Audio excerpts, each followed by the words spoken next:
This is locked, and we will engage the double lock as well. Then I'm going to get the medium hook on my Covert companion, and with that hook facing down, we can insert it into the keyway and push that double lock slide over. Then I can turn the hook around so we can disengage the locking lever.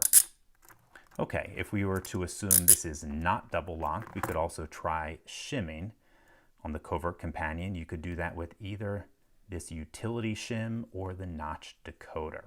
And all we need to do is slide it right into this gap to disengage the locking lever from the bracelet teeth.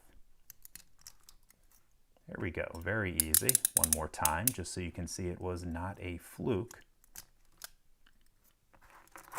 Okay, you all saw how easy that was.